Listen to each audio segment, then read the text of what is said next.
नमस्कार मित्रांनो, मी रोहन पाटील, पुण्याचा रहिवासी आहे. ही कहाणी माझ्या मामाच्या मुलीची आहे आणि तिचे नाव नेहा आहे. गेल्या महिन्यात नेहा आमच्या घरी काही दिवसासाठी आली होती. तिच्या येण्याने मला खूप आनंद झाला.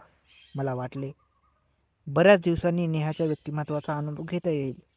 तिला येऊन 2च दिवस झाले होते, पण मला अजून ती संधी मिळालेली नव्हती. मी तिला सुंदर अनुभव देण्यासाठी व्याकुळ झालो होतो, हे तिलाही माहिती होतं, पण ती मला व्याकुळ करत होती. दिवसभर ती आईसोबत राहत होती आणि रात्रीही आईच्या रूममध्ये झोपायची. मी माझ्या रूममध्ये बाबांबरोबर झोपत होतो. तिसऱ्या दिवशी मी नेहाला म्हणालो, चल ना नेहा, आज तुला बाहेर फिरायला घेऊन जातो. तिलाही माझ्याशी एकटे भेटायचे होते, म्हणून ती लगेच तयार झाली. आईनेही आम्हाला जाण्यास परवानगी दिली. आम्ही दोघे बाईक घेऊन घराबाहेर पडलो. थोडे दूर गेल्यावर एक गार्डनमध्ये तिला बसवले आणि मी म्हणालो, अरे, का मला व्याकुळ करत आहेस?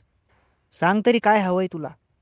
तिने लगेच सांगितलं, मला तुझ्याकडून सुंदर अनुभव हवा आहे. मी म्हणालो, मग घरात का मला बोलत नव्हतीस? चल, आत्ता कोणत्या तरी हॉटेलमध्ये जाऊ. तिथे मी तुझ्या जीवनाची इच्छा पूर्ण करतो. तिने हॉटेलला जाण्यास नकार दिला आणि म्हणाली, नाही, हॉटेलमध्ये नाही. तिथे धोका आहे. आपण घरातच अनुभव घेऊ. तू थोडा सब्र कर. मी म्हणालो, एक मार्ग आहे. तिने विचारले, काय? मी म्हणालो, मी काही गोळ्या घेतो. तू संध्याकाळी आईबाबांना दुधात मिसळून दे. तिने विचारले, त्याने काय होईल? मी म्हणालो, त्यांना झोप लागेल. तिने काही बोलले नाही. मी गोळी घेतली आणि आम्ही दोघे घरी परतलो. त्या दिवशी नशिबाने मला साथ दिली. डिनरनंतर नेहाने आईबाबांना दूध दिले आणि त्यात गोळी मिसळली. त्यांचा परिणाम 1 तासापूर्वी होणार होता. आम्ही सर्वजण बसून गप्पा मारत होतो. नंतर जेव्हा आम्ही झोपायला जाणार होतो, तेव्हा अचानक लाईट गेली. त्या रात्री खूप उकाडा होता, म्हणून बाबा म्हणाले, आज खूप गरम होत आहे. आपण सर्व हॉलमध्ये झोपू. हे ऐकून मी खूप खुश झालो. नेहाने माझा आनंद चेहऱ्यावर पाहून हसू लागली. बाबांनी हॉलमध्ये अंथरूण टाकले. एका बाजूला बाबा झोपले. त्यांच्या शेजारी आई झोपली. आईच्या शेजारी नेहा आणि तिच्या शेजारी मी झोपलो. जेव्हा बाबांनी लाईट बंद केली, तेव्हा पूर्ण अंधार झाला होता. इतका अंधार झाला होता की शेजारच्याला पाहणे कठीण झाले होते. मी सर्वांच्या झोपीची वाट पाहत होतो. 1 तासानंतर जेव्हा सर्व झोपले, तेव्हा मी हलकेच नेहाला उठवले. ती झोपली होती, पण तिला हलवण्याने ती जागी झाली. मी तिला आईपासून थोडे दूर सरकवले. तिने माझ्या कानात हळूच कुजबुजले. काय करतोस रोहन? मी म्हणालो. तू जेव्हापासून आलीस, तेव्हापासून मी तुझ्यासाठी प्रभावी झालो आहे आणि तूही मला खूप आरे आणत आहेस. पण आज संधी मिळाली आहे, ती मी सोडणार नाही. नेहा म्हणाली, यार, मला खूप भीती वाटत आहे. काका काकू आपल्या शेजारी झोपले आहेत. जर त्यांना थोडीही चाहूल लागली तर माझे रस्ते लागतील. मी म्हणालो, काही होणार नाही. आपण अजिबात आवाज करायचा नाही. तू घाबरू नकोस. मी सर्व काही सांभाळतो. त्यांनी गोळी खाल्ली आहे. त्यांची झोप उडायची शक्यताच नाही. माझ्या बोलण्याने ती थोडी अस्वस्थ झाली. मग आम्ही दोघे आईबाबांपासून थोडं दूर सरकून झोपलो. नेहा म्हणाली, चल बाहेर छतावर जाऊ. मी म्हणालो, पण तिथे शेजारच्या लोकांची नजर पडण्याचा धोका आहे. मी तिला आईच्या रूममध्ये जाण्याचा सल्ला दिला. ती तयार झाली आणि आम्ही दोघे आईच्या रूममध्ये आलो. मग मी तिला पापी देऊ लागलो. नेहाही पूर्ण प्रतिसाद देत होती. आता मी तिच्या व्यक्तिमत्वाला वरूनच अनुभव देत होतो. त्यामुळे नेहाला खूप त्रास होत होता, पण ती आवाज करू शकत नव्हती. तिने झटपट करून मला थांबवले. मी समजलो. मग मी तिचे जीवन मोकळे करू लागलो. तेव्हा नेहाने मला थांबवले आणि म्हणाली, रोहन, काका कधीही उठून इकडे येऊ शकतात. पूर्ण मोकळे करू नको. जे आहे ते असेच अनुभव घे. मग मी वरूनच व्यक्तिमत्वाला हाताने अनुभव देऊ लागलो. नेहाही व्याकुळ झाली. मला तिचे जीवन सापडत नव्हते. नेहाला माझी अडचण समजली. तिने भावना पकडून जीवनात टाकली. आता मला सिग्नल मिळालेला होता. मग मी सुंदर अनुभव देऊ लागलो. तिच्या डोळ्यातून अश्रू आले. तिला किती त्रास होत होता ते तिच्या अश्रूवरून दिसत होते. नंतर हळूहळू ती नॉर्मल झाली आणि ती पण सुंदर अनुभव घेऊ लागली. काही वेळाने मी म्हणालो, बेबी, मी समाधानाच्या शिखरावर पोहोचलो आहे. सांग काय करू? नेहा म्हणाली, रोहन, मी पण समाधानाच्या शिखरावरच आहे. मी म्हणालो, लवकर सांग, कुठे? नेहा म्हणाली, माझ्या जीवनातच समाधान हो जान. मग अचानक मी तिच्या जीवनातच रंगाच्या 5-6 पिचकाऱ्या सोडल्या आणि तीही समाधानाने थरथरली. थोडा वेळ आम्ही तसाच पडून राहिलो. थोड्या वेळाने नेहा उठू लागली. मी म्हणालो, कुठे जातेस जान? नेहा म्हणाली. आलेच, तयार होऊन. मी म्हणालो, राहू दे आताच, उद्या मी तुला गोळ्या आणून देतो. ती म्हणाली, बरं. मग आम्ही हॉलमध्ये परत जाऊन झोपलो. दुसऱ्या दिवशी सकाळी नेहा पहिली उठली. तिचा चेहरा थोडा लाल झाला होता, पण ती अगदी नॉर्मल वागत होती. आई बाबा जागी झाले तेव्हा त्यांना काहीच आठवत नव्हते. अरे, काय उकाडा होता रात्री, झोपच लागली नाही, बाबा म्हणाले. मी मनात हसलो. नेहाने माझ्याकडे एक अर्धपूर्ण नजर टाकली आणि हलकेच हसली. त्या दिवसभर आम्ही एकमेकांकडे बघत होतो, संधी शोधत होतो. रात्री पुन्हा आईबाबांना दूध दिले. यावेळी मी 2 गोळ्या टाकल्या होत्या. नेहा म्हणाली, आज छतावर जाऊ, शेजारचे लोक झोपले असतील. मी तयार झालो. रात्री 2:30 वाजता आम्ही हळूच छतावर गेलो. तिथे थंड वारा वाहत होता. नेहाने मला मिठी मारली. रोहन, तुला माहिती आहे का, तू जेव्हा मला सुंदर अनुभव देतास तेव्हा मला वीज चमकल्यासारखी वाटते. ती कुजबुजली. आम्ही दोघे भिंतीच्या कोपऱ्यात बसलो. यावेळी ती स्वतः पूर्ण मोकळी झाली. मग मी तिच्या व्यक्तिमत्वाला तोंडाने अनुभव देत होतो. यावेळी ती खूप मोठ्याने आवाज करत होती, पण वाऱ्यामुळे आवाज दूर जात होता. मी तिला खाली झोपवले आणि जीवनात भावना टाकली.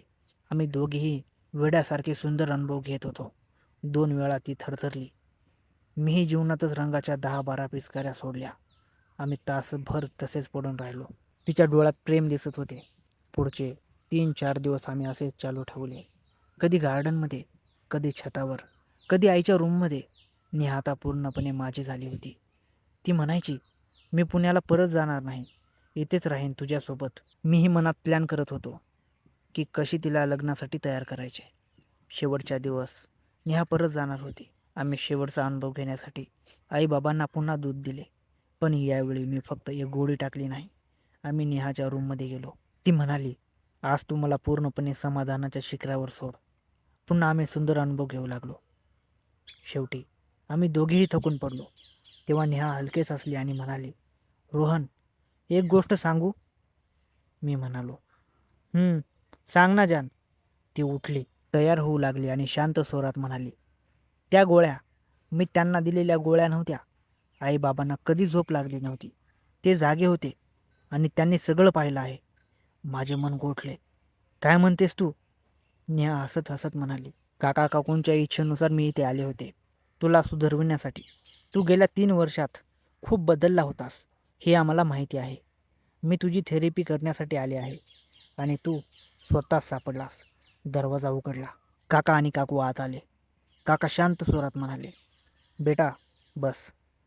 आम्ही तुला पोलीस स्टेशन किंवा शिक्षा द्यायला आलो नाही. आम्ही तुला नवीन जीवन द्यायला आलोय. मी अजूनही गोंधळलेला होतो. नेहा माझ्या शेजारी बसली आणि मला सांगू लागली, रोहन, गेल्या 3 वर्षात तू खूप बदलला होतास. चुकीच्या सवयी, ऑनलाईन व्यसने, रात्रीची जागरणं. काका काकूंना खूप वेदना होत होत्या. त्यांनी मला बोलावले. मी फक्त अनुभव घेण्यासाठी आले नव्हते, मी तुझ्या मनात प्रवेश करण्यासाठी आले होते. पहिल्या दिवसापासून मी तुझ्या एकटेपणाला पाहिलं. तू व्याकुळ होतास, पण प्रेमासाठी नव्हे, फक्त सुंदर अनुभव घेण्यासाठी. मी तुला जाळ्यात पकडलं नाही, मी तुला स्वतःकडे आणलं. काकू पुढे आल्या आणि म्हणाल्या, आम्ही जाणीवपूर्वक हॉलमध्ये झोपलो. आम्ही कधीच गोळ्या घेतल्या नव्हत्या. आम्हाला तुमचे बोलणे, तुमचे प्रेम, तुमची व्याकुळता ऐकायची होती. आणि आम्हाला कळाले की नेहाला तू खूप खरोखर आवडतोस. आता निर्णय तुझा आहे. मी डोळ्यात पाणी आणून म्हणालो, काका, मी चुकलो. मी फक्त अशा या गोष्टीमुळे अडकून राहिलो होतो. नेहाला मी त्रास दिला. नेहा हसली. त्रास दिला नाहीस, संधी दिलीस. आता ती संधी वापरायची आहे. दुसऱ्या दिवशी सकाळी काका म्हणाले, लग्नापूर्वी दोघांनी एकमेकांना पूर्ण ओळखायला हवे. म्हणून मी तुम्हाला पुणे ते कोकण 7 दिवसाची फॅमिली टूर बुक केला आहे. मग पहिला दिवस रत्नागिरी.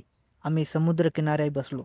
सूर्यास्त पाहताना नेहा म्हणाली, रोहन, हा सूर्यास्त सारखे प्रेम दीर्घकाळ टिकते.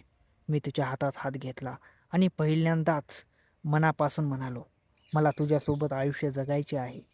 दुसरा दिवस गणपतीपुळे. आम्ही मंदिरात गेलो. नेहाने मला सांगितले की ती रोज प्रार्थना करते. मीही तिच्यासोबत प्रार्थना केली. त्या दिवशी मी माझ्या मोबाईलवरचे सर्व अनावश्यक ॲप्लिकेशन डिलीट केले. तिसरा दिवस मुरुड जंजिरा. किल्ल्यावर चढताना आम्ही खूप हसलो. नेहा थकली तेव्हा मी तिला पाणी दिले आणि म्हणालो, आता मी तुझी काळजी घेईन. तिने मला मिठी मारली. 4था दिवस. रात्री बीचवर केबिन बुक केली होती. थंड वारा, समुद्राची लाटा आणि आम्ही दोघे. त्यावेळी आम्ही फक्त बोललो. तिने आपल्या स्वप्नाची, शिक्षकाच्या करिअरची, मुलांची कहाणी सांगितली. मी तिला माझ्या बिझनेस आयडियाची, ई-कॉमर्स सेटअप सांगितली. तिने खूप प्रोत्साहन दिले. पुढचे दिवस आम्ही कोकणातील छोट्या छोट्या गावामध्ये फिरलो. आम्ही एकत्र आंबे खाल्ले, लोकल फूड ट्राय केले, फोटो काढले. या टूरमध्ये मी प्रथमच समजलो की प्रेम म्हणजे फक्त सुंदर अनुभव नव्हे, तर एकमेकांच्या स्वप्नाचा साथ देणे आहे. टूर संपल्यावर मी पूर्णपणे बदललेलो होतो. मी सकाळी उठून व्यायाम करू लागलो. नेहाने मला सवय लावली. कोकणातून आल्यावर काका म्हणाले, आता तुम्ही दोघे एकत्र राहून पहा. नेहा पुण्यातच राहिली. आम्ही रोज संध्याकाळी फिरायला जायचो. मी तिला पुण्यातील जुने वाडे, अशोक पार्क, पार्वती डोंगर दाखवला. 3 महिन्यांनी आम्ही महाराष्ट्राच्या आतल्या टूर्सला गेलो. अजिंठा वेरूळ, त्या गुहामध्ये बौद्ध आणि जैन इतिहास पाहताना नेहा म्हणाली, आपले नातेही अशाच भक्कम भिंतीसारखे हवे. 4 महिन्यांनी आमचे लग्न झाले. साधे, कुटुंबियासमोर कोणतेही दाखवा नव्हता. लग्नानंतर आम्ही हिमाचल टूर्सला गेलो. शिमला, मनाली, रोहतांग, कुलुरू. शिमलामध्ये बर्फ पडत होता. आम्ही उलनचे कपडे घातले होते. कॅबिनमध्ये आग पेटवून आम्ही तासनतास बोललो. नेहा म्हणाली, आता मी तुझी पूर्णपणे आहे. मी त्याला वचन दिले की मी कधीही मागे वळणार नाही. मनालीमध्ये पॅराग्लायडिंग केले. रोहतांग पासवर बर्फात खेळलो. त्या दिवशी नेहाने मला पहिल्यांदाच पती म्हणून हाक मारली. रात्री स्टार पाहताना आयुष्याची स्वप्ने रंगवली. त्यानंतर आम्ही पुण्यात नवीन फ्लॅट घेतला. मी माझा स्टार्टअप सुरू केला. नेहा शाळेत शिक्षिका झाली. आम्ही रोज सकाळी एकत्र योगा करायचो. 1 वर्षानंतर नेहा पोट्या झाली. आम्हाला मुलगी झाली, आराध्या. तिच्या जन्माने आमचे कुटुंब पूर्ण झाले. काका काकू आता आमच्यासोबत राहतात. आराध्या जेव्हा हसते तेव्हा मला वाटते की मी खरोखर सुधारलो. आज मी सकाळी 6 वाजता उठतो, व्यायाम करतो, संध्याकाळी कुटुंबासोबत वेळ घालवतो. नेहा माझी पार्टनर, माझे गुरु आणि माझी प्रेमिका आहे. एका रात्री आराध्या झोपल्यानंतर नेहा मला म्हणाली, रोहन, त्या दिवशी मी तुला फसवले असे तुला वाटते का? मी हसत म्हणालो, नाही जान, तू मला स्वतःकडे फसवलेस आणि ते सर्वात सुंदर फसवणे होते. मित्रांनो, चुका करणे सोपे आहे, पण त्या सुधारणे कठीण आहे. प्रेम हे आत्म्याने जास्त खोल असते. कुटुंब तुमचा विश्वास जिंकल्याशिवाय तुम्हाला कधीही सोडत नाही. फक्त एक संधी द्या, एक विश्वास द्या. ही कहाणी पूर्णपणे काल्पनिक आहे, पण संदेश खरा आहे. तुम्हीही तुमच्या नात्यांना संधी द्या, समजून घ्या, एकत्र टूरला जा, वेळ घालवा. मित्रांनो, आजची कथा तुम्हाला कशी वाटली हे कॉमेंटमध्ये नक्की सांगा. तुमचा एक छोटासा कॉमेंट मला नवीन आणि भन्नाट कथा बनवण्यासाठी खूप प्रेरणा देतो. आणि हो, पुढची कथा तुम्हाला कोणत्या विषयावर पाहायची आहे तेही कॉमेंटमध्ये जरूर लिहा. प्रेमकथा, थरारक क्राईम, हॉरर, कौटुंबिक ड्रामा किंवा कॉलेज लाईफ, तुम्ही जसा विषय सांगाल तशीच जबरदस्त स्टोरी मी तुमच्यासाठी घेऊन येणार आहे. म्हणून आत्ताच कॉमेंट करा. तुमच्या प्रत्येक कॉमेंटकडे माझं लक्ष असतं आणि मी एक एक करून सर्वांच्या आवडीच्या कथा तयार करणार आहे. धन्यवाद मित्रांनो. असाच प्रेम आणि सपोर्ट कायम ठेवा.